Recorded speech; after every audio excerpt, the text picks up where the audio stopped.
لا أسألكم عليه أجرا إلا المودة في القربى بلندر صلوات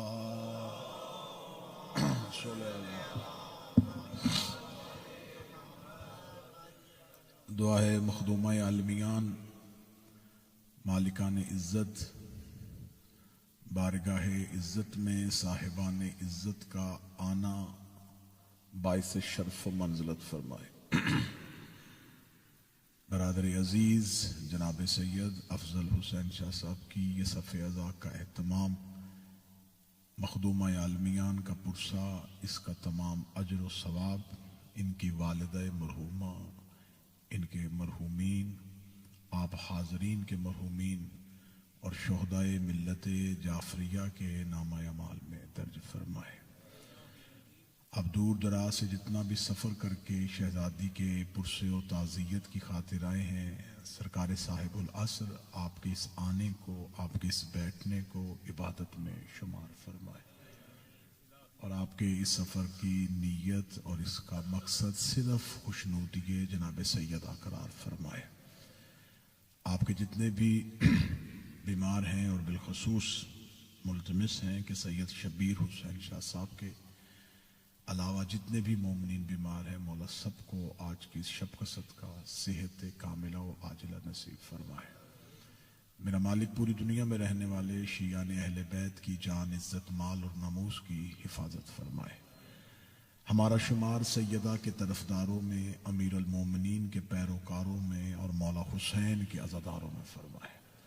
دعاؤں کی قبولیت کے لیے ممکنہ حد تک بلند صلوات تلاوت فرمائے۔ اللہ صلی اللہ محمد۔ اجازت ہے ذکر شروع کیا جا سکے۔ موضوع گفتگو اس پاک معظمہ کی مقدس ترین ہستی ہے کہ جس موضوع پہ کسی بشر میں جرت نہیں کہ وہ لب کشائی کر سکے۔ وَمَا فاطمہ وَمَن فاطمہ وَمَا أَدْرَاكَ مَن فاطمہ۔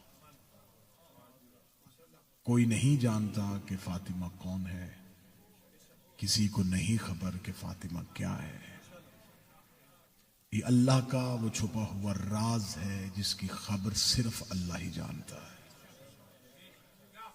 مخلوق تک اس شہزادی کا تعارف نہیں ہے۔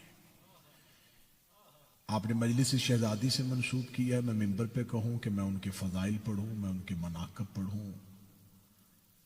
ہم اپنی اپنی معرفت کا کشکول سیدہ کی دہلیز پہ لے کے بیٹھتے ہیں، جو عطا ہو جائے گا اسے تبرک سمجھ میں آپس میں تقسیم کر لیتے ہیں۔ اس شہزادی کا کما حقہ تعارف زمین والوں تک پہنچا ہی نہیں۔ اس شہزادی کے بارے میں نسل آدم نہیں جانتی کہ وہ کیا ہے، کیونکہ حضرت آدم جو نسل انسانیت کا باپ ہے، اسے بھی صرف اس اسم مبارک کی توقیر کا حکم تھا، حقیقت کا حکم نہیں تھا۔ بڑی روحانیت والی مجلس ہے، بڑا مخصوص سمجھنا ہے۔ میں چاہتا ہوں کہ وہ موضوع پڑھا جائے جو منبر کی تاریخ جس سے نہ آشنا ہے۔ شہزادی کون ہے، شہزادی کیا ہے، یہ تعارف زمین والوں پہ نہیں پہنچا۔ اس شہزادی کو مانگنے کے لیے مصطفیٰ کو اللہ سے دعا مانگنی پڑتی ہے۔ وہ اللہ جس نے اسے نبوت بغیر مانگے عطا کی تھی، وہ اسے زہرا دعا کے ساتھ عطا کرتا ہے۔ اور پھر اللہ اس کو عطا کرنے کے بعد قرآن میں احسان جتلاتا ہے کہ اِنَّا أَعْطَيْنَاكَ الْكَوْثَرَ۔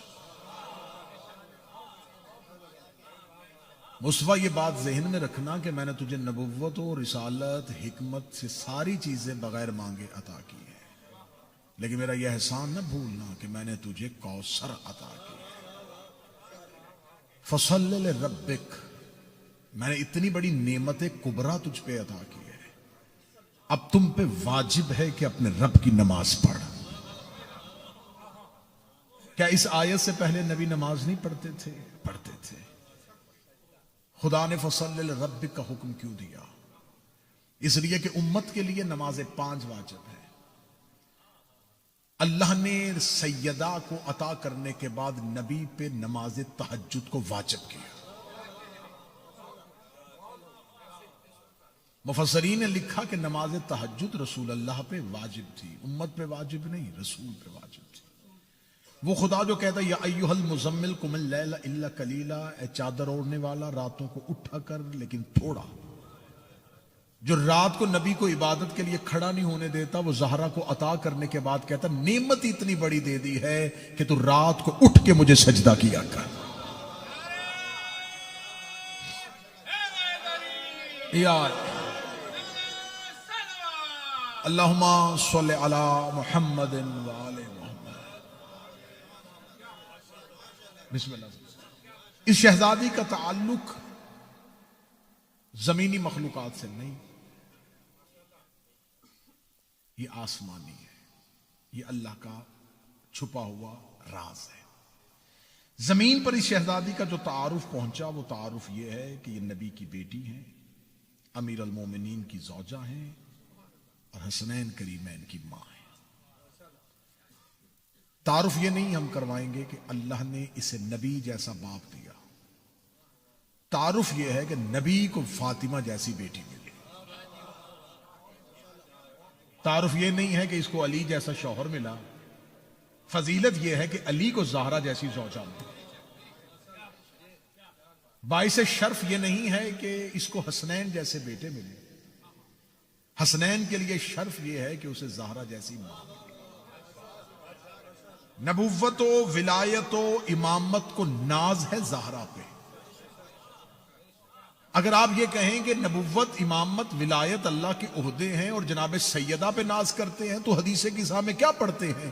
جب فرشتوں نے پوچھا ومن تحت الکسا، یہ چادر کے نیچے کون ہے، تو خدا نے یہ نہیں کہا تھا کہ محمد کی بیٹی ہے، علی کی زوجہ ہے، حسنین کی ماں ہے. خدا نے کہا ہم فاطمہ تو و ابوہا، یہ فاطمہ ہیں، یہ فاطمہ کے باپ ہیں، یہ فاطمہ کے شوہر ہیں، یہ فاطمہ کے بیٹے. اب یہ زمین والوں کے لیے تعارف ہے رشتوں کی بنیاد پہ. میں بالکل نعروں سے بے نیاز ہو کے، داد سے بے نیاز ہو کے ایسی روحانی مجلس سنانا چاہتا ہوں جو آپ کی روح کی خوراک بنے. جناب سیدہ کا تعارف زمین والوں کے لیے رشتوں کے اعتبار سے، لیکن آسمان پہ سیدہ کا تعارف رشتوں کے اعتبار سے. سیدہ کے پاس اللہ کا دیا ہوا ایک عہدہ ہے. اللہ نے سیدہ کو ایک منصب عطا کیا. شہزادی زمین پہ اس منصب کے ساتھ اتری ہے. رشتے کا تعارف علیحدہ کریں. بی بی کے پاس اللہ کا دیا ہوا ایک منصب ہے، ایک عہدہ ہے، اور اس منصب میں سیدہ لا شریک ہے. رسول اللہ نبوت میں لا شریک نہیں، اللہ نے 1.25 لاکھ نبی بنائے. علی امامت میں لا شریک نہیں کہ اللہ نے 12 امام بنائے. کوئی معصوم عصمت میں لا شریک نہیں ہے. سیدہ واحد ہے کائنات میں کہ عرش پہ خدا لا شریک ہے، فرش پہ سیدہ لا شریک ہے. سیدہ کے پاس ایک عہدہ ہے جو اللہ نے صرف زہرا ہی کو عطا کیا، صرف سیدہ ہی کو عطا کیا. آئیے دیکھتے ہیں کہ سیدہ کے پاس زمین پر اللہ کا دیا ہوا کون سا منصب ہے جس کے تحت سیدہ. میں نے کہا میں وہ فضائل و مناقب نہیں پڑھوں گا. میں چاہتا ہوں کہ ممبر کی تاریخ بدلے اور ممبر کا رنگ بدلے. اب ہم بچوں کو یہ نہ بتائیں کہ چکی چلانے والی کو فاطمہ کہتے ہیں. زہرا کا تعارف چکی چلانا نہیں، فضا بنانا.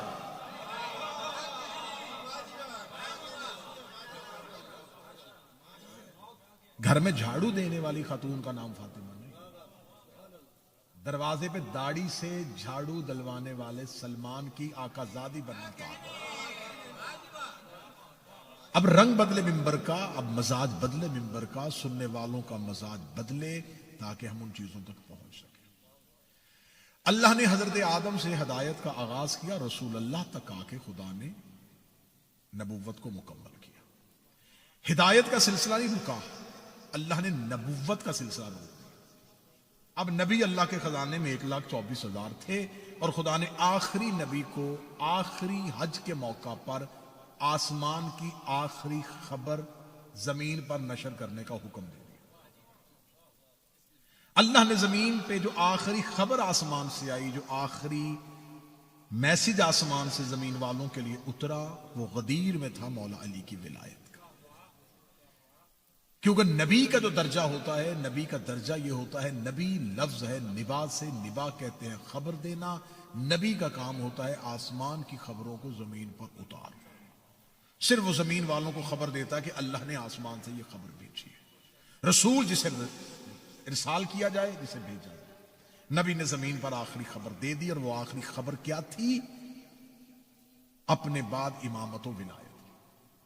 اب یہاں سے بھی میں مزاج بدلوں گا، آپ کا مزاج بدلے گا، کہ ہمارے ہم ممبر سے یہ پڑھا جاتا ہے کہ خم غدیر کا اہتمام صرف مولا علی کی امامت کے لیے تھا۔ غلط۔ مولا علی کی حاکمیت اور مولا علی کی امامت کا اعلان اس سے بیشتر نبی اپنی زندگی میں کئی موقعوں پہ کر چکے ہیں۔ یہ من کنت مولا فہذا علی مولا عرب والوں نے پہلی بار نبی سے نہیں سنا کہ اس پہ اللہ کہہ رہا ہے، اللہ رسول کو کہہ رہا ہے اللہ یعصمک من الناس، اللہ تجھے انسانوں کے شر سے بچا لے گا۔ 7 مرتبہ حضرت جبرائیل آئے ہیں یا ایھا الرسول بلغ کی آیت لے کے، 6 مرتبہ رسول اللہ نے کہا ہے کہ جبرائیل ابھی رک جا، ابھی رک جا، یہ پیغام کیسے پہنچاؤں؟ 7ویں دفعہ آ کے جبرائیل نے رسول اللہ کی سواری کے سامنے کھڑے ہو کے کہا، وہ خدا کہہ رہا ہے یا ایھا الرسول بلغ ما انزل الیک وان لم تفعل فما بلغت رسالہ۔ اب خدا کا مزاج بدل گیا ہے، اسے 6 بار پیغام بھیجا اور تو کہہ رہا ہے کہ ابھی وقفہ، ابھی رکیے۔ اللہ کہہ رہا اگر اب تو نے نہ پہنچایا تو تو نے رسالت کا کچھ بھی نہیں پہنچا۔ اب یہ آیت آج بھی قرآن میں موجود ہے، وَإِن لَمْ تَفْعَلْ فَمَا بَلَّغْتَ رِسَالَةَ، اگر تو نے یہ نہ کیا تو تم نے کچھ بھی نہ کیا۔ کس کا کچھ نہ کیا؟ رسالت کا۔ کہ نبی کی رسالت اکیلے نبی کی رسالت ہے؟ نبی کی رسالت میں عیسیٰ کی رسالت ہے، موسیٰ کی رسالت ہے، یعقوب کی رسالت ہے، یوسف کی رسالت ہے، آدم تک نبیوں کی نبوت و رسالت بند ہے میرے نبی کی رسالت میں۔ اور خدا اگر تو نے یہ پیغام نہ پہنچایا تو اس کا مطلب ہے نہ عیسیٰ رسول اللہ ہے، نہ موسیٰ کلیم اللہ ہے، نہ نوح نجی اللہ ہے، نہ آدم صفی اللہ ہے۔ میں سارا ہدایت کا سلسلہ لپیٹ دوں گا، مجھے ضرورت ہی نہیں ہے زمین والوں کی ہدایت کی۔ اگر تو نے یہ نہ پہنچایا تو تو نے کچھ بھی نہ پہنچایا۔ اس کا مطلب ہے کہ اس اعلان میں پوری آدم سے لے کے مصطفیٰ تک کی رسالت بند تھی، اور اللہ کہہ رہا ہے کہ اگر تو نے یہ نہ کیا تو تو نے کچھ بھی نہ کیا۔ میرا امت سے سوال اتنا ہے کہ اللہ کہہ رہا ہے کہ تو نے اگر یہ نہ کیا تو کچھ بھی نہ کیا۔ امت نے باقی سب کچھ کیا ہے، بس یہ نہیں کیا، باقی پورا دین لیا ہے۔ اور اللہ کیا کہہ رہا ہے؟ اگر تو نے یہ نہ پہنچایا تو نے کچھ بھی نہ پہنچا۔ اب شیعوں کے پاس غدیر پہنچی، من کنت مولا۔ آج تک شیعہ ممبر پہ غدیر پڑی جاتی ہے، من کنت مولا فہذا علی مولا۔ اس سے آگے نہ مجمع سنتا ہے نہ خطیب پڑھتا ہے۔ اگر کسی نے نئی غدیر سنی ہو تو ضرور بولیے، من کنت مولا فہذا علی مولا۔ اس پیغام کے لیے اللہ نے، اور اس کے بعد عرب والوں کا مزاج بدل گیا، عرب والوں نے نبی سے دشمنی اختیار کر لی، دوست دشمن ہو گئے، نبی کی جان کے ویری ہو گئے، اور خدا کہہ رہا میں تجھے بچاؤں گا۔ تو میرا اتنے مجمع سے سوال ہے کہ کیا یہ پیغام، کیا علی کی مولائیت کا اعلان عرب والوں کے لیے اتنا ناگوار تھا، اتنا وزنی تھا کہ ان کے مزاج بدل گئے اور وہ نبی کے دشمن ہو گئے؟ اس سے بڑے بڑے علی کے فضائل نبی پڑھ چکے ہیں۔ یہاں تو صرف لفظ مولا کہا ہے نا، صرف مولا کہا ہے، اس سے پہلے نبی نے نہیں کہا یا علی انت منی بے منزلت ہارون من موسیٰ، اے علی تجھے مجھ سے وہی نسبت ہے جو ہارون کو موسیٰ سے۔ یا علی انت مثل الکعبہ، اے علی تو میری امت میں کعبہ کی مثال ہے۔ انا مدینۃ العلم وعلی بابھا، میں علم کا شہر ہوں، علی اس کا دروازہ ہے۔ اگر کسی نے آدم کا علم، نوح کا فہم، ابراہیم کا تقویٰ دیکھنا کچھ نہیں دیکھا تو علی کا چہرہ دیکھو۔ حب علی عبادہ، ذکر علی عبادہ، یہ ساری حدیث نبی اپنی زندگی میں کہہ چکے ہیں۔ نبی تو اپنی پوری زندگی میں 40 سال مکے کے، 23 سال مدینے کے بہانے ڈھونڈتے تھے علی کے فضائل پڑھنے کے۔ کبھی گھر میں علی کے فضائل،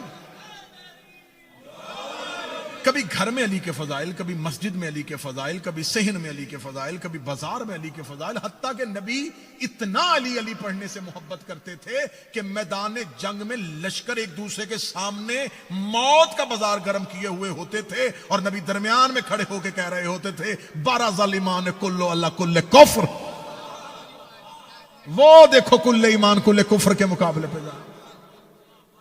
نبی میدان جنگ میں کھڑے ہو کے علی کے فضائل پڑھ دیا کرتے تھے، نبی گھر کے اندر علی کے فضائل پڑھتے تھے، نبی بازار میں پڑھتے تھے۔ اتنے فضائل پڑھے کہ اسلام کی پہلی دعوت میں رسول نے، یہ لفظ مولا عرب والوں کے لیے نیا نہیں تھا، یہ تو آخری دعوت ہے، اور اسلام کی پہلی دعوت دعوت ذوالعشیرہ میں نبی کہہ رہے ہیں یا علی انت خلیفۃ من بعدی و وصی و وزیری، علی تو میرے بعد میرا خلیفہ، میرا وصی اور میرا وزیر ہے۔ تو جنہوں نے پہلی دعوت میں علی کا خلیفہ کا اعلان سن لیا تھا، علی کی مولائیت کا اعلان سن لیا تھا، علی کی حاکمیت کا اعلان سن لیا تھا، علی کو بستر محمد میں دیکھ لیا تھا، علی کو میدان خیبر میں جاتا ہوا دیکھ لیا، خندق میں جاتا ہوا دیکھ لیا، وہ لفظ مولا سن کے گھبرا گئے۔ اس کا مطلب ہے غدیر اب تک پوری نہیں پہنچی۔ نبی نے 3.5 گھنٹے تقریر کی ہے، پرانوں کا ممبر بنا کے، کیا صرف من کنت مولا کہہ کے خطبہ مکمل ہو گیا؟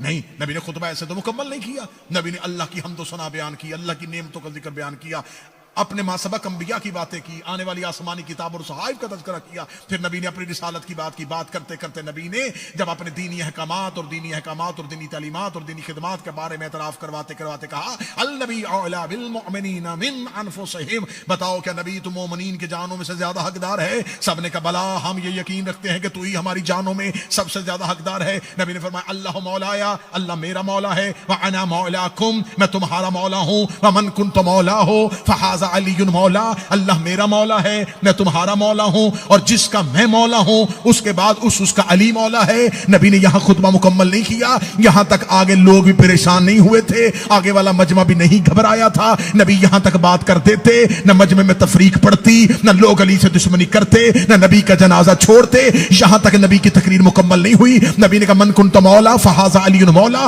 کوئی مشکل کتاب ڈھونڈنے کی ضرورت نہیں ہے، آپ اس ترقی یافتہ دور میں رہتے ہیں، آپ کی جیب میں دنیا کی لائبریریاں ہیں، آپ اپنا سیل فون نکالیے گا، آپ اپنی زبان میں جس کو سمجھتے ہیں نبی کا خطبہ قدیر نکالیے گا، اس پورے خطبہ قدیر کو پڑھیے گا۔ کیا من کنت مولا کے بعد خطبہ مکمل ہو گیا؟ نبی نے کہا جس کا میں مولا ہوں اس کا یہ علی مولا ہے، اس علی کے بعد اس کا بیٹا حسن مولا ہے، اس کے بعد اس کا بیٹا حسین مولا ہے، اس کے بعد اس کا بیٹا مولا ہے، اس کے بعد اس کا بیٹا مولا ہے، اور آخر میں وہ آئے گا جس کا نام میرے نام کے ساتھ ملتا ہوگا۔ پھر نبی نے غیبت کبریٰ پڑھی، پھر نبی نے غیبت صغریٰ پڑھی، پھر نبی نے ظہور کی علامتیں پڑھی۔ جب نبی نے غدیر سے علی کی امامت سے لے کے آخری امام تک کی امامت کا اعلان کر دیا تو خدا نے فرمایا اب کافر تیرے دین سے مایوس ہو گئے۔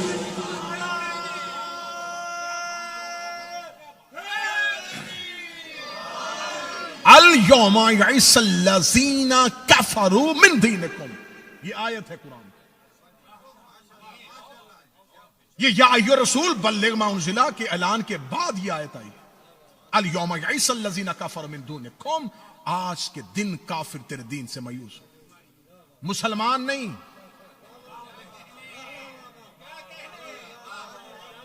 اب کافر تیرے دین سے مایوس ہو گئے۔ انہوں نے تو کلمہ ہی پڑھا تھا کہ تیرے بعد حکومت لیں گے، تیرے بعد تخت لیں گے، تیرے بعد سلطنت لیں گے، تو نے کیا کیا؟ اور یقین مانیے گا انہیں خبر تھی کہ نبی علی کی امامت کا اعلان کریں گے۔ رسول اللہ نے اپنے آخری حج کے موقع پر ادھر رسول مولا علی کی حاکمیت اور امامت کے اعلان کا تذکرے کرنے کے لیے تیاری کر رہے تھے، ادھر حجر اسود کے قریب بیٹھ کے لوگ میٹنگ کر رہے تھے کہ ہمیں خبر ہے کہ اپنے بعد اپنے بھائی علی کی حاکمیت کا اعلان کر دے گا۔ کچھ نہیں ہوتا، کتنی دیر چلے گی علی کی حکومت، کتنی دیر چلائے گا علی؟ رسول کے دنیا کے جانے کے بعد ہم ایسی خانہ جنگی برپا کریں گے، ہم علی کو حکومت ہی نہیں چلانے دیں گے، آخر ہم علی کو قتل کر دیں گے، پھر علی کے بعد ہم حکومت سنبھال لیں گے، کیونکہ اس نے تو صرف علی ہی کا اعلان کرنا ہے نا، نس تو صرف یہ علی کی دے گا۔ لیکن اللہ نے ان کے سازش کو بھانپ لیا، خدا نے فرمایا صرف علی کی امامت کا اعلان نہ کرنا، قیامت تک کی امامت کا اعلان۔ آؤ جا کے گوگل پہ جا کے خطبہ غدیر کو سرچ کیجئے گا، رسول اللہ نے ہمارے آخری امام کا نام خطبہ غدیر میں 4 مرتبہ لیا، ظہور کی علامتیں پڑھی ہیں، غیبت کبریٰ پڑھی ہے، غیبت صغریٰ پڑھی ہے، پھر آخری امام کا زمین پہ اترنا پڑا ہے۔ یعنی کہ نبی نے قیامت والے دن قبروں سے اٹھنے تک اپنے ہاتھیوں کا اعلان کر دیا۔ اب جب رسول نے قیامت تک اعلان کر دیا تو اب پریشان ہو گئے کہ اب ہم کہاں گئے؟ یہ تو اس نے قیامت تک کے لیے اعلان کر دیا. اب یہ اللہ نے زمین پر اپنے ہدایت کا پورا منصوبہ زمین والوں کو سنا دیا کہ رسول کے بعد اب تم ہادی نہیں بنا سکتے، ہادی میں بناؤں گا. اب میں نے جناب سیدہ کا منصب پڑھنا ہے آپ کے ساتھ. یہ رسول کا کام تھا امت کے سامنے اس ہدایت کے منصوبے کا اعلان کرنا کہ اللہ کا یہ منصوبہ ہے کہ اب قیامت تک کے لیے اللہ ان کو امام بنائے گا. رسول نے اس پورے نظام کا اعلان کر دیا. اعلان کرنے کے بعد رسول دنیا سے چلے گئے. ان کے پاس عہدہ تھا نبوت کا، صرف خبر دینے کا. وہ خبر دے کے چلے گئے. اس نظام نے شروع ہونا تھا امیر المومنین سے. وہ علی امام تھے. اللہ کا کام ہے نظام بنانا، نبی کا کام ہے اس نظام کی خبر زمین والوں کو پہنچانا، امام کا کام ہے اس نظام کے ذریعے دین کو نافذ کرنا. امام اپنی مرضی سے دین کو، اپنی مرضی سے اپنی امامت کو نافذ نہیں کرے گا. جیسے اللہ کسی کو زبردستی اپنی توحید نہیں منواتا، نبی زبردستی کسی کو اپنی رسالت نہیں منواتا، امام بھی زبردستی اپنی امامت نہیں منواتا. اب نبی کا کام تھا اس نظام کا اعلان کرنا. اس نظام کا پہلا نمائندہ علی تھا. اس نظام کو رسالت سے لے کے علی تک پہنچانا. رسول دنیا سے جا رہے ہیں، علی تک یہ نظام پہنچا نہیں. وہ نبی ہے، یہ امام ہے. اب نبوت اور امامت کے درمیان اللہ کو ایک ایسا عہدہ چاہیے جو اس نظام کو نبوت سے لے اور امامت تک پہنچائے. اب اللہ کو یہاں پر ایک عہدے کی ضرورت ہے، یہاں ایک منصب کی ضرورت ہے جو اس نظام کو نبوت سے لے اور امامت تک پہنچائے. اب اگر اس نظام کو اللہ نے پہنچانے کے لیے ایک عہدہ چاہیے تو اب ایک عہدہ اللہ کے پاس نبوت ہے، وہ دے چکا ہے. امامت تک نظام پہنچانا ہے. اب درمیان میں ایک ایسا عہدہ چاہیے جو نبوت سے کم بھی نہ ہو،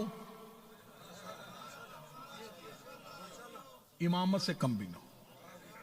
اللہ نے نبوت سے اس نظام کو بچا کے امامت تک پہنچانے کے لیے زمین پر ایک ہی ہستی اتاری ہے جسے فاطمہ کہتے ہیں. جناب سیدہ زمین پر اللہ کے اس نظام کو نبوت اور امامت کے درمیان لے کے جانے کے لیے الہی نمائندے کی حیثیت سے اتری. شہزادی کو صرف مصائب کی صورت میں نہ سننا، شہزادی کے اثر اسرار کو. میرے 7ویں اور میرے 11ویں شہنشاہ دونوں کا فرمان ہے، نحنو حجج الخلائق و امنا حجتنا علینا. ہم مخلوقات پر حجت ہیں اور ہماری ماں ہم پر حجت. حجت کسے کہتے ہیں؟ دلیل کو. تمہارے سامنے اللہ کے ہونے کی دلیل ہم ہیں، ہمارے سامنے اللہ کے ہونے کی دلیل ہماری ماں ہے.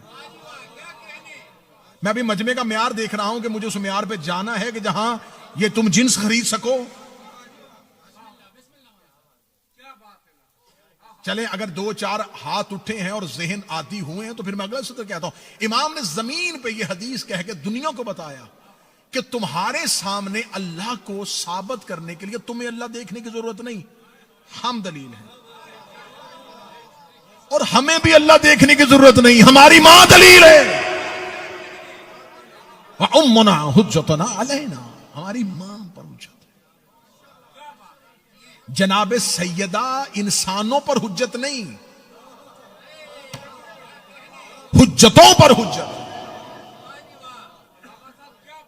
سیدہ حجتوں پر حجت. حجت کسے کہتے ہیں؟ آج تو ہر انسان کے ساتھ لکھ دیا جاتا نا حجت حجت حجت. حجت کسے کہا جاتا ہے؟ حجت کہتے ہیں دلیل کو. دیکھیں پڑھا لکھا مجمع میرے سامنے تشریف فرما ہے. کچھ چیزیں انسان کے، 2 چیزیں ہوتی ہیں، 2 ہی منطق کی ایک بحث ہے. 2 چیزیں ہوتی ہیں، یا معلوم یا مجہول. یا کوئی چیز معلوم میں ہوتی ہے یا وہ مجہول میں ہوتی ہے. مثلا یہ امام بارگاہ ہے، یہ معلوم ہے. یہ مائک ہے، یہ معلوم ہے. یہ گلاس ہے، یہ معلوم. یہ کیپ ہے، یہ معلوم ہے. جو چیز انسان کے علم میں ایسے ہو کہ جس کی تصویر بھی ہو اور تصدیق بھی ہو، اسے معلوم کہتے ہیں. یہ منطق کی اتنی مشکل بحث ہے اور میں اسے آسان کر کے پڑھنے لگا. جس کی تصدیق بھی ہو شاہ صاحب اور جس کی تصویر بھی ہو اسے معلوم کہتے ہیں. جس کی تصدیق ہو اور تصویر نہ ہو اسے مجہول کہتے ہیں. مثلا یہ مائک ہے یہ معلوم ہے کیونکہ تصدیق بھی ہے تصویر بھی ہے. فرشتہ ہے یہ معلوم نہیں, یہ معلوم میں نہیں آئے گا کیونکہ تصدیق ہے تصویر نہیں. جنت ہے تصدیق ہے تصویر نہیں. توراۃ انجیل زبور ہے تصدیق ہے تصویر نہیں. نبی زمین پر اترے تھے آدم سے لے کے عیسیٰ تک آئے تھے تصدیق ہے تصویر نہیں ہے. مذہب اسلام میں زیادہ چیزیں مجہول ہیں کم چیزیں معلوم ہیں. حجت کسے کہتے ہیں؟ منطق والے کہتے ہیں جو مجہول کو معلوم کر کے دکھائے اسے حجت کہتے ہیں.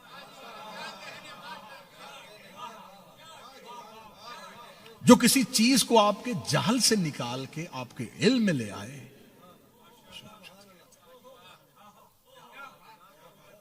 سیدہ آئمہ پر حجت ہے. چلیں کھل گیا مجمع, ذہن بن گیا مجمع. جہاں میں پرواز کروانا چاہتا تھا اگر اس تک آ گئے ہو تو چاہے ایک جسٹ اور لگاتے. یہ جو قرآن ہمارے گھروں میں, یہ لائبریریوں میں, یہ امام بارگاہوں مساجد میں پڑا ہے, یہ امت کی ہدایت کے لیے ہے. اس میں آدم کی بات بھی ہے, ابلیس کی بات بھی ہے, نوح کا تذکرہ بھی, نوح کے بیٹے کی بات, موسیٰ کی بات بھی ہے, فرعون کی بات بھی ہے. یہ اللہ نے زمین والوں کو ہدایت کے لیے بنایا.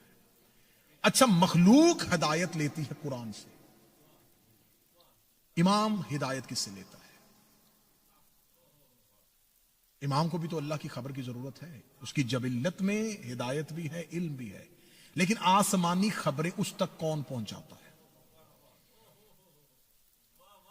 وحی کا سلسلہ نبوت پہ ہے.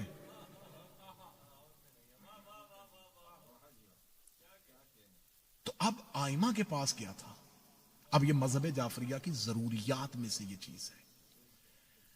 معصوم فرماتے ہیں کہ تم ہدایت لیتے ہو قرآن سے, ہم آئمہ اپنے اپنے دور کی امامت کے حالات جس سے لیتے ہیں اس کتاب کا نام مصحف فاطمہ ہے. مصحف کہتے ہیں اس کتاب کو جو جناب زہرا پہ ہے, کیونکہ رسول کے بعد جبرائیل کا زمین پہ آنا بند نہیں ہوا تھا. رسول اللہ کے بعد جبریل امین اسی شدت سے زمین پر آتے تھے جس طرح رسول کی زندگی میں آتے تھے, اور اللہ کی آسمانی خبریں جناب زہرا کو سناتے تھے.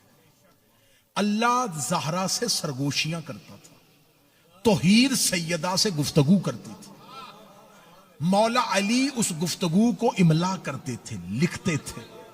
میرے چھٹے شہنشاہ فرماتے ہیں الکافی, التہذیب, الاستبصار شیعہ مذہب کی معتبر کتابیں بہار تک کی ممبر پہ لے آؤ. امام فرماتے ہیں کہ وہ جو مصحف فاطمہ ہے اس میں ایک حرف بھی تمہارے قرآن کا نہیں ہے. اس میں ہر امام کے دور کے حالات لکھے, کس امام کے دور میں کیا کیا ہوگا, صرف حالات نہیں لکھے, اس امام کے شیعوں کے نام بھی لکھے. تو ہم ہر دور کا امام اپنی دادی پر اترے ہوئے اس مصحف سے ہدایت لیتا ہے. اس مصحف پہ لکھا ہے کہ کس نے تلوار نکالنی ہے, کس نے زندان میں جانا ہے, کس نے ہجرت کرنی ہے, کس نے وطن چھوڑنا ہے, کس نے گھر سے نکلنا ہے. یہ سارے حالات ہم تک جو اللہ کے پہنچائے ہیں یہ ہماری دادی کے ذریعے سے ہم تک پہنچے. وہ مصحف فاطمہ کا تذکرہ جب آیا تو یہاں پر شیعوں پر ایک الزام لگانا شروع کر دیا, تمہارا تو ایک اور قرآن ہے, جبکہ اس پر ہمارا, کیونکہ وہ ہے ہی اماموں کے لیے, ہے ہی آئمہ کے لیے, اور مولا فرماتے ہیں اس کا حجم تمہارے قرآن سے 3 گنا زیادہ بڑا ہے. اور اس وقت وہ مصحف فاطمہ 12ویں کے پاس ہے, اور 12ویں کے پاس وہ اس مصحف میں لکھا ہے کہ اس نے ظہور کب کرنا ہے. یہ جو کہتے ہیں نا ظہور کی خبر صرف اللہ کو ہے, صرف اللہ کو نہیں زہرا کو بھی پتا ہے. موضوع پسند ہے یا نہیں پسند؟ اب جناب سیدہ کے پاس اللہ کا دیا ہوا ایک منصب ہے, اس منصب کے تحت سیدہ زمین پر اتری. اب سیدہ نے اس سلسلہ ہدایت کو، اس نظام ہدایت کو جو امام کے ذریعے نافذ ہونا ہے، اسے بچا کے امام تک لے کے آنا تھا۔ رسول اس پورے نظام کا اعلان کر کے چلے گئے غدیر میں۔ امت نے دیکھا کہ رسول ایک نظام بنا گئے ہیں، ایک پورا سسٹم لانچ کر رہے ہیں کہ یہ نظام ہوگا جس کے ذریعے ہدایت چلے گی۔ امت نے فوراً ایک فیک، ایک فیبریکیٹڈ، ایک نیا سسٹم خود بنایا، جس میں ایک امیر بنایا، ایک وزیر بنایا۔ یہ ہے نظام۔ امت نے ایک نیا نظام بنایا تاکہ اللہ کے نظام کے مقابلے پہ ایک اپنا نظام لے کے آئے۔ اس نظام کو بنانے کے لیے انہیں لوگوں کی ضرورت تھی۔ رسول اللہ کی زندگی آخری حج سے لے کے رسول کی رحلت تک 70 دن بنتے ہیں۔ 70 دن میں امت نے پوری تیاری کر لی۔ مدینے میں میٹنگیں رسول کے آخری حج کے بعد شروع ہو گئے۔ مہاجرین کو خرید لیا گیا، سب کو ووٹوں کے ذریعے، کسی کو پیسہ دے کے خریدا جا رہا ہے، کسی کو کسی طریقے سے خریدا جا رہا ہے کہ رسول کی آنکھیں بند ہوتے ہی ہم علی کو اتنا اکیلا کر دیں گے کہ اگر علی اپنے نظام کو نافذ بھی کرے گا تو کن کے ذریعے؟ جن کو ہدایت کی ضرورت ہے، جنہوں نے اس نظام کو ماننا ہے، وہ ہمارے ساتھ کھڑے ہوں گے۔ تو جب ہم علی کو قبول ہی نہیں کریں گے تو علی اس نظام کو لے کے کیسے آئے گا؟ پھر علی کے حق میں بات کون کرے گا؟ ہم تو علی کے حق میں بات کرنے والا کوئی نہیں چھوڑیں گے۔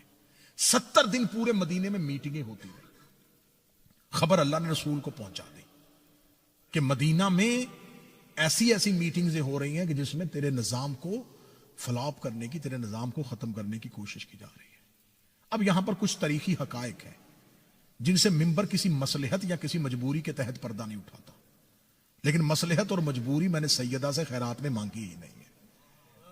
جتنی دیر زندگی ہے اپنی قوم کے بچوں کو حقائق پہنچاتا رہوں گا۔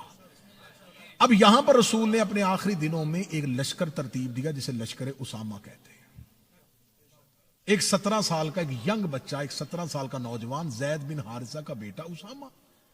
رسول نے سارے مدینے کے لوگوں کو کہا جاؤ اسامہ کے پیچھے اور ایک لشکر لے کے چلے جاؤ۔ لشکر لے کے نکلو کدھر؟ حبش کی طرف۔ حبش مدینے سے کتنا فاصلہ ہے؟ 900 کلومیٹر۔ بغیر وجہ کے، نہ وہاں پر کوئی جنگ کے اثرات ہیں، نہ وہاں پر کوئی سازش ہو رہی ہے، نہ کوئی تحریک چل رہی ہے، اور نبی کہہ رہے نکلو مدینے سے، تاکہ سب کو مدینے سے نکالوں اور صرف علی اور بنی ہاشم کو رکھوں، تاکہ میرے بعد اس نظام کو کوئی زحمت نہ ہو، یہ نظام نافذ ہو سکے۔ لشکر اسامہ کا تذکرہ بخاری سے کہیں گے، مستدرک حاکم سے کہیں گے۔ سب سے پہلی کتاب اہل سنت کی جو ہے وہ سیرت اسحاق ہے۔ ابن اسحاق، ابن حشام سے لے کے آتے جاؤ اور مولانا مودودی تک چلے جاؤ، سب نے لکھا ہے لشکر اسامہ کا تذکرہ۔ آپ یوٹیوب کھول کے دیکھ لیں گے تو لشکر اسامہ پہ اہل سنت سکالرز کی بڑی تقریریں آ جائیں گی کہ لشکر اسامہ کی عمر کتنی تھی؟ 17 سال۔ اسے کس نے بنایا تھا امیر؟ رسول نے۔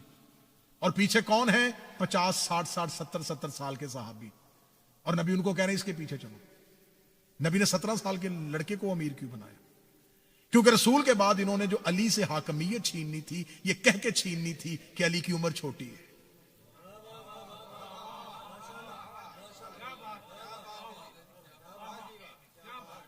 علی کی عمر نہیں ہے اتنی، یہ کیسے اتنی بڑی ریاست اسلامی کو سنبھال لے گا؟ تو رسول نے اپنی زندگی میں 17 سال کے بچے کے پیچھے سارے بابے کھڑے کر دیے، جاؤ اس کے پیچھے۔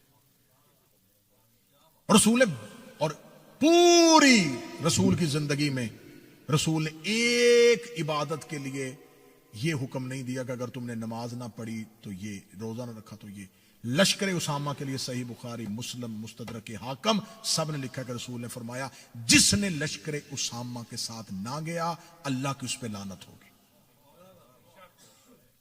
اتنا زبردست حکم دیا، جاؤ۔ رسول بستر بیماری سے بار بار اٹھ رہے ہیں، صحیح بخاری کہہ رہی ہے بار بار اٹھ کے پوچھ رہے ہیں کہاں ہے جیش اسامہ، نکالو لشکر اسامہ کو۔ لشکر اسامہ کو نکلے ان کو لے کے مدینے سے نکلے، بار بار اٹھتے ہیں، بار بار پوچھتے ہیں لشکر اسامہ کا۔ لشکر اسامہ مدینے سے نکلتا ہے، تھوڑے دور کے فاصلے پہ نبی اپنی آنکھیں بند کرنے لگتے ہیں، اہل بیت کو حجرے میں اکٹھا کرتے ہیں۔ جو ہی اہل بیت حجرے میں آتی ہے تو نبی کی بیویوں میں سے 2 فوری طور پہ ایک قاصد کو بھیجتی ہے۔ لشکر اسامہ بھی مدینے سے 12 میل کے فاصلے پہ پہنچا ہے۔ وہ جا کے خبر دیتی ہیں کہ کدھر جا رہے ہو، واپس پلٹو۔ نبی کی آنکھیں بند ہونے لگی ہے اور نبی بنی ہاشم کو اکٹھا کر کے علی کی حاکمیت کو نافذ کرنے لگے۔ وہاں سے 2 لوگ رات کی تاریکی میں نکلتے ہیں، یہ مدینے کے اندر داخل ہوتے ہیں۔ نبی اپنے حجرے پہ آنکھیں بند کر کے لیٹے ہیں۔ ام ایمن روایت کرتی ہے کہ نبی اپنے سر کو اٹھاتے ہیں۔ نبی ایک زوجہ قریب آ کے کہتی ہے یا رسول اللہ لیٹے رہیں۔ فرمایا شیطان مدینے میں داخل ہو رہا۔ بہت بڑا فتنہ مدینے میں داخل ہو رہا ہے. لوگ لشکر اسامہ کو چھوڑ دیتے ہیں. نبی کے حجرے میں لڑائی ہوتی ہے, نبی کے حجرے میں جھگڑا ہوتا ہے, نبی کاغذ قلم مانگتے ہیں, انکار کر دیا جاتا ہے. کاغذ قلم یہ کہہ کے, نبی کیا کہہ کے کاغذ قلم مانگتے ہیں؟ نبی کاغذ قلم یہ کہہ کے مانگتے تھے. نبی نے جو کاغذ قلم, اسے حدیث کرتاس کہتے ہیں. اس کا 7 مرتبہ صحیح بخاری پہ تذکرہ ہے. اچھا, نبی کو ایک بار نہیں دی اور صحیح بخاری میں 7 مرتبہ لکھ دی. 7 مرتبہ حدیث آئی ہے صحیح بخاری میں, حدیث کرتاس, مختلف راویوں سے.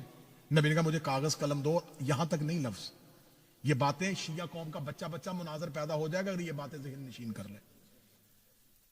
نبی نے فرمایا مجھے کاغذ قلم دو تاکہ میرے بعد گمراہ نہ ہو جاؤ. صحیح بخاری میں 7 جگہ پر لکھا ہے کہ نبی نے کہا کاغذ قلم دو تاکہ میرے بعد گمراہ نہ ہو جاؤ. ایک بندے نے سامنے کھڑے ہو کے کہا حسبنا کتاب اللہ, ہمیں کاغذ قلم دیکھنے کی ضرورت نہیں ہے, ہمیں اللہ کی کتاب کافی ہے. اس کا مطلب اس ایک بندے نے نبی کو وہ نہیں لکھنے دیا جو نبی لکھنا چاہتے تھے, اور نبی کہہ رہے تھے کہ مجھ سے لکھواؤ تاکہ بعد میں امت گمراہ نہ ہو. ایک بندے نے کھڑے ہو کے کہا کہ میں نہیں لکھنے دوں گا. اس کا مطلب اب قیامت تک جو بھی مسلمان گمراہ ہوگا صرف شیطان گمراہ نہیں کر رہا. بندہ سن رہا ہے مجلس کو کہ نہیں سن رہا؟ اب گمراہی کی پوری ذمہ داری شیطان پہ نہیں ہے. شیطان کی ذمہ داری ختم ہو گئی جب ایک بندے نے شیطان کی جگہ پہ اپنا کردار آگے لے آیا. تو اس کا مطلب اب قیامت تک کے لیے جب بھی کوئی مسلمان شیطان پہ لعنت کرے گا صرف شیطان پہ لعنت نہیں ہو رہی, کیونکہ نبی نے کہا تھا لکھواؤ تاکہ میرے بعد گمراہ نہ ہو. آج رکھو مسلمانوں کے سروں پہ قرآن کے سارے حق پہ ہو. اگر سارے حق پہ ہو تو نماز میں اہدنا الصراط المستقیم کو کہتے ہو. اے اللہ ہمیں صراط مستقیم دکھا تاکہ ہم بھٹک نہ جائیں. اس کا مطلب بھٹکنے کا اندیشہ ہے. تو یہ بھٹکنے کا خطرہ ہوا کیوں؟ جب نبی کہہ رہے تھے میں ایسا لکھ دوں گا کہ جس سے کبھی بھی نہیں بھٹکو گے. ایک واحد ہم ہیں جو ہم کہتے ہیں اہدنا الصراط المستقیم. ہم نہیں کہتے ہمیں صراط مستقیم دکھا, ہم کہتے ہیں ہمیں صراط مستقیم پہ قائم رکھ. ہمیں بھٹکنے کا اندیشہ ہے ہی نہیں ہے. اب آپ یوٹیوب پہ جا کے ان سکالرز کو کھولیں گے, وہ حدیث کرتاس میں کہتے ہیں یہ شیعوں نے باتیں بنائی ہوئی ہیں. اگر رسول نے کہا تھا کہ کاغذ قلم دو, اگر انہوں نے تو اس محبت میں کہا تھا کہ رسول کی طبیعت ٹھیک نہیں ہے. وہ 7 وجہ ہیں, میں 7 وجہوں پہ پورے لیکچر ریکارڈ کروا چکا ہوں. ایک ایک وجہ پہ جتنی وجہ کی ہم نے سب کو کاؤنٹر کیا ہے کہ ایک ایک وجہ جو ہے وہ ساری غلط وجہ ہیں کہ اس لیے کاغذ قلم نہیں دیا کہ وہ ایسا کچھ نہ لکھ دیں کہ بعد میں امت سے وہ نہ ہو اور امت گناہ گار ہو جائے. اچھا, نبی کو اس بات کی خبر زیادہ ہونی چاہیے تھی یا اس بندے کو ہونی چاہیے تھی؟ میں نے ایک ایک وجہ تلاش کی اور میں نے ان کی کتابوں میں سے ایک ایک وجہ ڈھونڈی ہے کہ ان کے علماء کیا لکھ کے گئے ہیں, کیا لکھا ہے انہوں نے, کیوں نہیں دیا, ایک بندے کو کیوں کہہ کے بچا رہے ہیں, کیا دلیل دے رہے ہیں. 7 دلیلیں مجھے ملی ہیں, 7 ہی دلیلیں آج تک ہیں. نہیں جی رسول اس لیے نہیں لکھوانا چاہتے تھے کہ رسول اللہ اس وقت اتنی تیز بخار میں تھے اور وہ کہتے تھے کہ نبی کو لکھنے میں زحمت ہوگی. اچھا, اس لمحے جو نبی کو زحمت ہوگی اس جملے کے بجائے یہ نہیں کہا گیا کہ آپ کو زحمت ہوگی. جواب میں کہا گیا ہمیں اللہ کی کتاب کافی ہے. اچھا, اس لمحے رسول کی یہ آفیشلی ڈیوٹی تھی. رسول کو اس کی آفیشل ڈیوٹی سے اس لیے محروم کیا گیا کہ ان کو زحمت نہیں ہوگی اور امت پوری گمراہ کر لی. پھر یہاں پر ایک استدلال یہ دیا جاتا کہ اس وقت حجرے میں علی بھی تو تھے, انہوں نے دیا تو علی نے کیوں نہیں دیا. ایک بندہ ڈاکٹر کے پاس گیا, ڈاکٹر سے کہتا جی میری طبیعت خراب ہے. ڈاکٹر کہتا میں نسخہ لکھ دیتا ہوں. وہ ڈاکٹر اسے نسخہ لکھ کے دیتا تو بیمار قریب بیٹھے ہوئے صحت مند سے کہتا تو بھی لکھوا لے.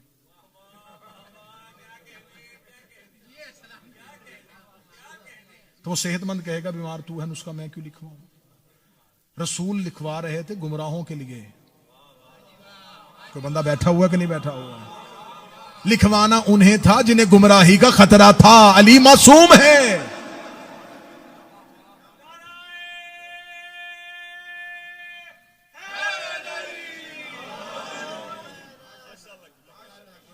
اب جب انہوں نے ایک پورا نظام بنایا تو ان کے ذہن میں بھی نہیں تھا.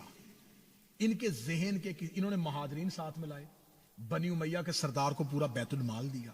انہوں نے پوری سازش کی. ان کے وہم و گمان میں بھی نہیں تھا کہ علی کے پاس زہرا جیسی ایک طاقتور آواز ہے. انہیں خبر ہی نہیں تھی کہ کبھی زہرا بھی دربار میں آ سکتی ہے. انہیں پتہ ہی نہیں تھا کہ سیدہ علی کے حق کے لیے اتنی سامنے کھل کے آ جائیں گے. انہوں نے پورے مدینے کو سنبھالنے کا بندوبست کیا, لیکن علی کے پاس ایک مضبوط توانا آواز تھی زہرا کی صورت. اب کسی بھی اہل سنت سے آپ بحث کریں تو آپ اس سے سوال کیجئے گا. سوشل میڈیا پہ میرے بچے جو بحث کرتے ہیں پوچھئے گا, اہل سنت کے مصادر میں جناب زہرا کی عصمت ثابت ہے. امام فخر الدین رازی نے ایک جملہ لکھا ہے, انہوں نے کہا نبیوں کی عصمت جو ہے وہ کلی نہیں ہے, زہرا کی عصمت کلی ہے. اب فخر الدین رازی کا بیان ہے, وہ کہتا ہے, صاحب تفسیر کبیر, وہ یہ کہتا ہے کہ نبیوں کی عصمت میں ترک اولا کی گنجائش ہے, زہرا کی عصمت میں ترک اولا کی گنجائش نہیں ہے. میں کوشش کیا کرتا ہوں کہ میں مشکل باتوں کو اتنا فلٹر کروں, اتنا آسان کروں کہ ایسا پانی ہو جو ہر حلق سے نیچے اتر جائے, پریشانی کسی کو نہ ہو. اب لکھ دیا ان سب نے کہ سیدہ معصومہ ہے. سیدہ کو معصومہ نہ لکھتے تو پھنس جاتے, کیونکہ سیدہ آیا مباہلہ میں گواہ بن کے گئی ہوئی ہیں. جناب زہرا کو معصومہ لکھنا ان کی مجبوری تھی, کیونکہ انما یرید اللہ کی آیت ان کے گلے میں ہڈی بن کے پھنسی ہوئی تھی کہ اگر انما یرید اللہ کی آیت اہل بیت کے لیے آئی ہے تو زہرا کو معصومہ نہیں بنائیں گے تو یہ آیت کدھر لے کے جائیں گے. اب سیدہ کو معصومہ لکھ دیا. معصوم کا سب سے آسان ترجمہ کیا ہے؟ مشکل ترجمہ نہیں کرنا, فقہ والا ترجمہ نہیں, آسان ترجمہ. معصوم اسے کہتے ہیں جس سے زندگی میں کوئی گناہ نہ ہو. اس سے آسان ترجمہ, بچوں کو سمجھانے والا ترجمہ, جس سے کبھی کوئی گناہ سرزد نہ ہو, جس سے کبھی زندگی میں کوئی واجب چھوٹے نہ, کوئی حرام ہو نہ, اسے کہتے ہیں معصوم. دیکھیں جب آپ کورٹ میں کھڑے ہوتے ہیں نا تو آپ کو سامنے والے وکیل کی آنکھوں میں آنکھیں ڈالنی ہوتی ہیں کہ اس کی زبان سے جملہ نکلے اور ہمارے پاس اس کو دلیل آگے سے موجود ہو. میں چاہتا ہوں کہ مذہب جعفریہ کے بچوں کے لیے جو دلائل میں لے کے آ رہا ہوں, یہ دلائل آپ صرف سن کے واہ واہ نہ کریں, ان دلائل کو نشر کریں. جناب زہرا معصومہ ہے. معصوم وہ ہوتا ہے جسے کبھی کوئی گناہ نہ ہوا. اب مذہب اہل سنت کے واجبات میں سے ایک وجوب یہ ہے کہ سلام کہنا سنت ہے, جواب دینا واجب ہے. اہل سنت کی فقہ میں, اہل تشیعوں کی فقہ میں, سب کے ہاں یہ ہے کہ اگر آپ کو کوئی سلام کہے اور وہ سلام کرنے والا مسلمان ہو تو جواب آپ پر دینا واجب ہو جائے گا. ہاں اگر سلام آپ کوئی کرے اور وہ کافر ہے تو اب آپ پہ جواب واجب نہیں. یہاں تک ہے کہ آپ نماز پڑھ رہے ہیں اور حالت نماز میں آپ مسجد میں ہیں, نماز پڑھ رہے ہیں اور مسجد کے اندر کوئی بندہ آگے اونچی آواز میں کہتا سلام علیکم, تو اب آپ نماز کے اندر جواب دیں گے وعلیکم السلام. اس سے آپ کی نماز باطل نہیں ہوگی, کیونکہ واجب کے اندر واجب آ جائے تو کوئی حرج نہیں ہوتا. میں بات جو جمع 2-4 کروں گا, نتیجہ اتنا آسان کروں گا جس طرح الجبرا میں ہوتا ہے نا کہ بات کہیں ہوتی ہے اور نتیجہ کوئی نکل آتا ہے. تو اب سلام کہنا سنت, جواب دینا واجب, شرط یہ ہے کہ بندہ مسلمان ہو. اب اہل سنت نے لکھا ہے کہ زہرا معصومہ ہے, اہل سنت نے لکھا ہے کہ سلام کا جواب دینا واجب ہے, اور معصوم وہ ہوتا ہے جس سے زندگی میں واجب ترک نہ ہو. اور پھر صحیح بخاری نے لکھا ہے کہ زہرا گھر میں بیٹھی تھی, 2 بندوں نے آ کے سلام کیا اور زہرا نے جواب نہیں دیا. اب تمہارے پاس 2 رستے ہیں, ایک رستہ مرضی کا چن لو, یا زہرا کو معصومہ نہ مانو یا ان بندوں کو مسلمان نہ مانو.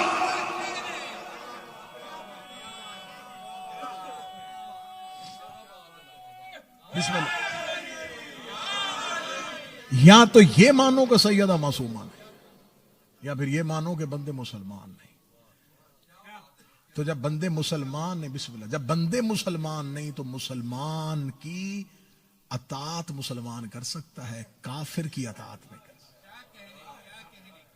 اکیلی سیدہ نے ان کے پورے نظام کو ختم کر دیا. اللہ نے اسی نظام کو تباہ و برباد کرنے کے لیے زہرا کو وہ الہی منصب دیا تھا. سیدہ دربار میں آئی اور دربار میں ایک تقریر ایسی کی جس سے خلافت کی دھجیاں اڑا دی بی بی نے.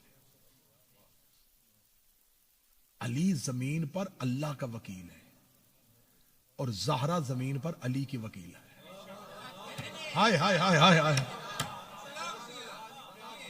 اللہ کو زمین پر اپنا نظام بچانے کے لیے علی کی ضرورت ہے. اللہ نے احد میں اپنا نظام بچایا علی کے ذریعے, بدر میں علی کے ذریعے, خیبر میں علی کے ذریعے, خندق میں علی, فتح مکہ علی. ساری زندگی علی اللہ کا نظام بچاتا. اب علی کو نظام بچانے کے لیے زہرا کی ضرورت پڑی.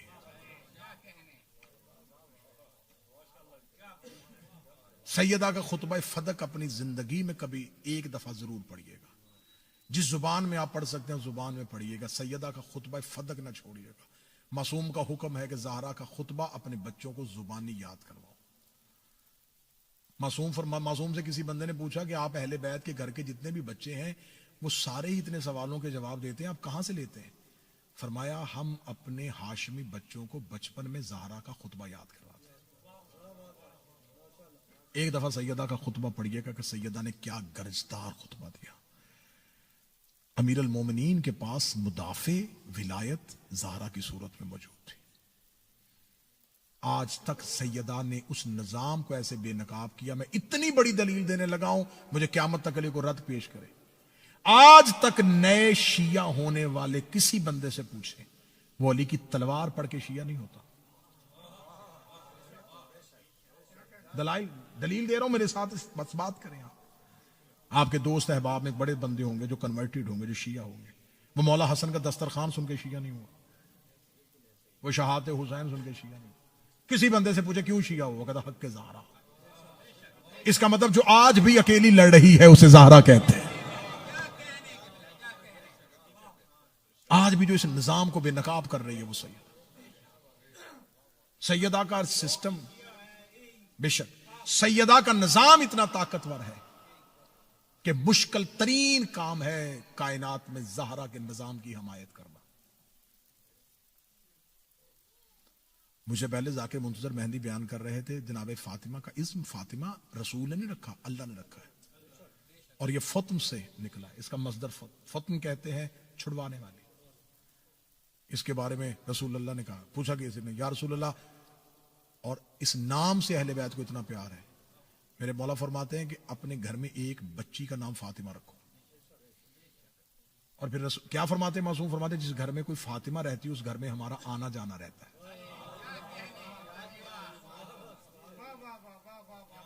ایک شخص نے آگے معصوم سے کہا مولا میرے گھر میں, چھٹے شہنشاہ کے, مولا میرے گھر میں بچی کی ولادت ہوئی. مولا فرمایا کیا نام رکھا؟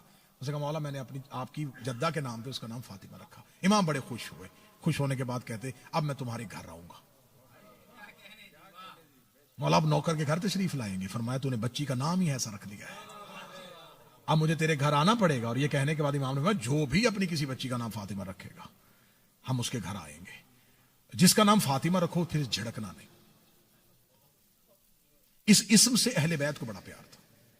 بس میں آخری بات کہنے لگا, فضائل کس کا نام فاطمہ. فطم کہتے ہیں چھڑوانے والی. رسول سے پوچھا آپ کی بیٹی کا نام فاطمہ کیوں؟ فرمایا دوزخ سے چھڑوانے والی. اچھا باقی سارے بچانے والے ہیں. کاش اسی جملے پہ میری مجلس تمام ہوتی. اہل بیت میں سے ہر کوئی بچانے والا ہے, زہرا چھڑوانے والی ہے. بچایا ہر کسی کو جاتا ہے, چھڑوایا ہمیشہ مجرم کو جاتا ہے. سائل کو دیا جاتا ہے, مظلوم کی داد رسی ہوتی ہے. ہمیشہ چھڑوایا کسے جاتا ہے جس کا جرم ثابت ہو جائے. زہرا چھڑوائے گی جہنم کی آگ کے شعلوں سے. معصوم نے فرمایا تھا 7 جگہوں پہ میری دادی کی محبت تمہیں فائدہ دے گی. میرے مولا کا فرمان ہے, میری ماں فاطمہ کی محبت تمہیں 7 جگہوں پہ فائدہ دے گی. بندے نے پوچھا مولا کون سی؟ فرمایا پہلی قبر, دوسری محشر, تیسری روز محشر پہ امال کے وقت, چوتھی میزان کے وقت, پانچویں کوثر پہ آ کے, چھٹی صراط پہ آ کے, ساتویں جنت کے دروازے میں داخل ہوتے ہوئے. قبر سے لے کے جنت کے دروازے تک داخل ہوتے ہوئے میری دادی کی محبت تمہیں فائدہ دیتی جائے گی. اس بندے نے کہا مولا اس کے علاوہ تو منزل ہی کوئی نہیں ہے. فرمایا میری دادی تمہیں ہر منزل ہی میں بچا کے جا رہے ہیں. قبر میں میری دادی کی محبت بچائے گی. سیدہ کی طرفداری نہ چھوڑنا. زندگی میں کہیں بیٹھ کے ایک دفعہ زہرا کی وکالت ضرور کرنا. تمہارے دوست احباب میں کتنے لوگ کسی ایک بندے تک زہرا کا حق ضرور پہنچا. آیت اللہ وحید خراسانی کی زبان سے میں نے جملہ سنا. وہ کہتے اگر تم چاہتے ہو کہ تمہاری قبر کی پہلی رات علی شکریہ ادا کرنے آئے تو زہرا کے حق سے کبھی غافل نہ رہنا. یہ بہت بڑی مظلومہ ہے. ہم کتنے آزاد ماحول میں رہ رہے ہیں لیکن بی بی ہم شرمندہ ہیں. ہم تیرے بیٹے کے قاتل کا نام لے لیتے ہیں. لیکن شہزادی تیرے قاتل کا نام ممبر پہ بھی نہیں لے سکتے. سب سے زیادہ اہل بیت روئے ہیں زہرا کی مصیبت پہ. اللہ میرے بھائی افضل کی یہ محنت قبول فرمائے. نبی کی بیٹی آج کی شب ان کی ماں کے درجات بلند ہو. عزادار ماؤں کے بیٹے بیٹھے ہو. جن کی زندہ ہیں مولا زندگی دے. جن کی جا چکی ہیں مولا اسی مجلس میں اسی لفظوں کا صدقہ انہیں قبر میں زہرا کی شفاعت نصیب. آپ کے والد کو مولا جناب زہرا کے زخمی پہلو کا صدقہ شفا عطا فرمائے. میں مسافر جا کر ممبر سے جناب زہرا کا مصائب میں دعا دیتے ہوئے جملہ پڑھنے لگا ہوں. بڑا مارا ہے امت نے زہرا.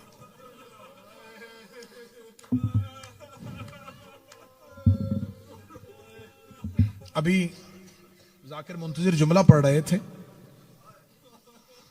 تو میں یہ جملہ رو گیا کہ میں ان کو کہوں کہ اس انداز میں یہ جملہ پڑھیں. جناب سیدہ نے کیوں کہا تھا شاہ جی کہ میرے جنازے کا اعلان نہ کروایا. قاتل شہر میں ایک ہوتا تو سیدہ صرف یہ کہتی یا علی اس بندے کو جنازے پہ نہ آنے دینا. سیدہ نے وصیت میں کہا مدینے میں اعلان نہ کرنا. سارے مدینے نے مل کے مارا ہے فاطمہ کو.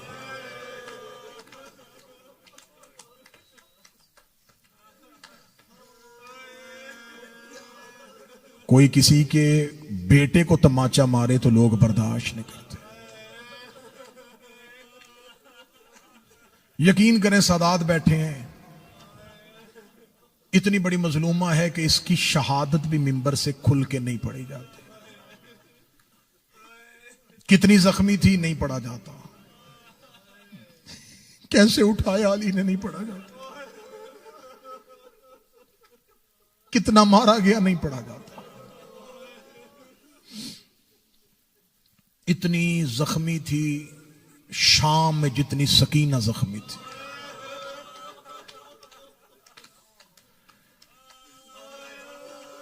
جو رو رہے ہو حسین کی ماں تیرا رونا قبول فرمائے. اونچی آواز میں رونا زہرا کی سنت ہے. میں منت کر کے جا رہا ہوں آج کے بعد زہرا کے کسی مجلس میں بیٹھنا زہرا کی مصیبت میں اونچی رویا کرو. کیونکہ زہرا بابے کے بعد اگر آہستہ روتی تو مدینے کے لوگ علی سے شکایت نہ کرتے. مدینے کے لوگوں نے علی سے شکایت کی تھی یا علی فاطمہ کو کہے یا دن کو رویا کرے یا رات کو رویا کرے. سادات و غیر سادات میں معافی مانگ کے جملہ پڑھنے لگا ہوں. آپ کو ممبر سے ذاکرین بتا دیتے ہیں بی بی دائیں ہاتھ سے تسبیح نہیں پڑھتی. آپ کے ذہن میں یہ آتا کہ اس لیے کہ ہاتھ پہلو میں ہوتا تھا. یہ مصطفیٰ کی بیٹی تھی. یہ پہلو کا زخم بائیں ہاتھ سے بھی چھپا سکتی تھی. میں مولا امام حسن کے نوحے کی ایک سطر سناؤں گا تمہیں. نوحہ خانوں سے نوحہ کر کے ماتم کرنے والے عزاداروں. مولا حسن نے دروازہ جلنے کے بعد نانے کی قبر پہ جا کے کہتا نانا تیری قبر کی عزت کی قسم ہے میری ماں اب قنوت میں ہاتھ نہیں اٹھاتی. میں نے اپنی ماں کو اب نماز میں قنوت میں ہاتھ اٹھاتے نہیں دیکھا. صرف پہلو زخمی نہیں تھا محمد کی بیٹی کی انگلیاں شہید ہو چکی تھی. بازو رسول کی بیٹی کا زخمی تھا. چہرہ بی بی کا زخمی تھا. کیا پڑھے تھے ذاکر صاحب؟ السلام علیکہ یا اول المظلوم، اے کائنات کے پہلے مظلوم، تم پر میرا سلام۔ عباس سے زیادہ مظلوم ہے علی، جو نہیں رو سکا تمہاری چیخ کے لیے جملہ پڑھنے لگا ہوں۔ سکینہ کو تماچا عباس کے بعد لگا تھا، میں صبر دیکھتا عباس کا، کوئی عباس کے ہوتے سکینہ کو تماچا لگا تھا۔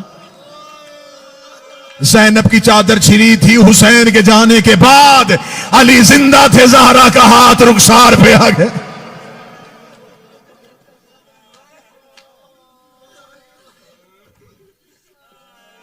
نہ کسی کو بی بی کی تاریخ شہادت کا پتہ ہے، نہ بی بی کی قبر کا پتہ ہے۔ چھپی ہوئی ہے قبر آج بھی بطول کی۔ علماء کہتے ہیں 3 جگہوں پہ زیارت پڑھو، قبر رسول پہ کھڑے ہو کے زہرا کی زیارت پڑھو، ریاض الجنہ میں کھڑے ہو کے پڑھو، جنت البقیع پہ پڑھو۔ جنت البقیع کی روایت اس لیے زیادہ مشہور ہے کہ مدینے کے لوگ کہتے ہیں ہم نے رات ہی رات کے بعد علی کو زہرا کی جنازے کو لے کے جنت البقیع میں جاتے دیکھا تھا۔ یہ کسی کو بھی نہیں پتا کہاں چھپایا ہے علی نے بطول کو۔ مولا علی نے زہرا کی قبر کا نشان مٹا دیا۔ میں جملہ کھل کے نہیں پڑھوں گا ورنہ میرا جگر پھٹ جائے گا یا مجمع میں کوئی مر جائے گا۔ مجھ پہ سوال کرو، تو جو ہمارے شہر میں مسافر بن گیا، ہمیں بتا تو صحیح علی نے بطول کی قبر چھپائی کیوں تھی؟ میں جملہ چھپا کے پڑھنے لگا ہوں۔ علی کو زہرا کی قبر کا وہی خطرہ تھا جو حسین کو اصغر کی قبر کا خطرہ تھا، جو حسین کو اصغر کی قبر کا ڈر تھا، علی کو وہی خطرہ تھا۔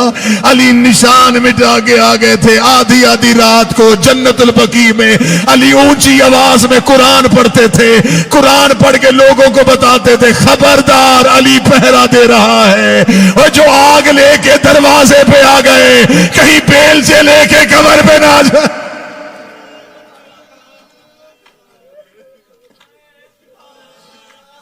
اتنی غربت علی کی، نہیں شہادت سن سکو گے، آنکھیں برس گئیں، بس اسی پہ اکتفا کرتے۔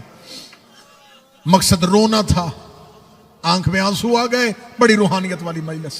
سیدہ قبول فرمائے، شہزادی قبول فرمائے، بی بی بے بہا عطا فرمائے۔ یہ جس شب میں بیٹھے ہو نا، یہ زینب کی پہلی شام غریبہ ہے۔ تم کیا سمجھتے ہو یہ جو رات اب آئی ہے، یہ رات سیدوں کے لیے آسان ہے؟ میں ابھی 2 دن پہلے میں کم میں تھا، بی بی کے حرم میں۔ ہم جنت البقیع جا کے تو ماتم کر نہیں سکتے۔ ایک فاطمہ ایسی ہے جس کی قبر میں جا کے رو لیتے ہیں۔ ان بے غیرت مسلمانوں نے اہل بیت کی ہر فاطمہ کو رلایا ہے۔ جس کا گھر نام فاطمہ تو اہل بیت کے، انہوں نے اس کو اذیت دی ہے۔ آیت اللہ وحید خراسانی حوزہ علمیہ قم کے مدرس محتمم، حوزہ علمیہ کے سربراہ، بی بی معصومہ قم کے حرم میں شہادت زہرا پڑھ رہے تھے۔ میں مجلس میں بیٹھا ہوا تھا، وحید خراسانی نے ایک ہی جملہ پڑھا، حرم میں کوہرام بپا ہو گیا۔ ایسے لگتا تھا جیسے قیامت آ گئی ہے، حرم میں چیخوں کی آوازیں آ گئیں۔ وحید خراسانی نے اپنے سر سے امامہ اتار کے کہا، لوگ مجھ سے کہتے ہیں زہرا کی شہادت پڑھ، میں اس زہرا کا مصحف کیا پڑھوں جس کی موت کی خبر سن کے علی منہ کے بل زمین پہ گر گئے، علی رخساروں کے بل زمین پہ گرے، رو کے کہتے ہو میری محسنہ دنیا سے چلی گئی، میری محافظہ دنیا سے چلی گئی۔ جو نہیں رو سکا شاہ صاحب، میں اگلی روایت پڑھتا ہوں۔ عبداللہ ابن مسعود روایت کرتا ہے کہ زہرا کو دفن کرنے کے بعد میں آدھی رات کے بعد جنت البقیع کے باہر سے گزرا، میں زہرا کی تدفین کے بعد اپنے گھر کی طرف جا رہا تھا۔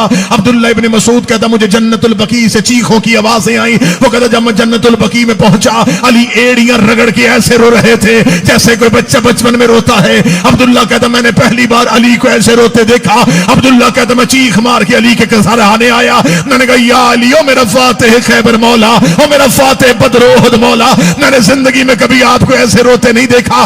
علی نے عبداللہ ابن مسعود کے گلے میں باہیں ڈالی، رو کے کہا عبداللہ علی کا سینہ درد سے بھرا ہوا ہے، نہ میں اپنے بچوں کو درد بتا سکتا ہوں نہ اپنی بیٹیوں کو درد بتا سکتا ہوں۔ عبداللہ کہتا مولا کون سا درد ہے؟ فرمایا عبداللہ میں بس زہرا کو لحد میں اتار رہا تھا، زہرا کی ساری پسلیاں ٹوٹی ہوئی تھی، زہرا کی ساری پسلیاں شہید ہو چکی، سیدہ کی ساری پسلیاں۔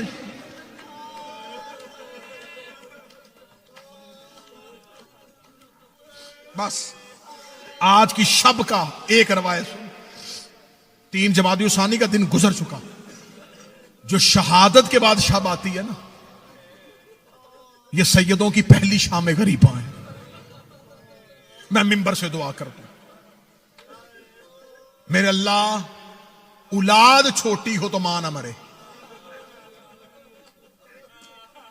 اولاد چھوٹی ہو ماں نہ مرے، اللہ نہ کرے خاک مدہن اولاد چھوٹی ہو باپ مر جائے ماں بچے پال لیتی ہے، اولاد چھوٹی ہو ماں مر جائے نا، شاید باپ سے بچے نہیں پالے جاتے، پھر رشتہ دار خواتین آتی ہے، کوئی کہتی تیرا یہ بچہ میں پال دیتی ہوں، کوئی کہتی ہے یہ بیٹی مجھے دے دے، انہیں پتہ ہے باپ سے اولاد پالی نہیں جاتی۔ ماں کینسر کی مریضہ بھی ہونا اسے موت سے ڈر اس لیے لگتا ہے، وہ لوگوں سے کہتی دعا کرو مجھے موت نہ آئے، میرے بچے ابھی بڑے چھوٹے ہیں، میرے بچے میرے بغیر مر جائیں گے۔ اولاد چھوٹی ہو ماں کو مرنے سے ڈر لگتا ہے۔ اللہ جانے کتنا ستایا تھا مسلمانوں نے زہرا کو۔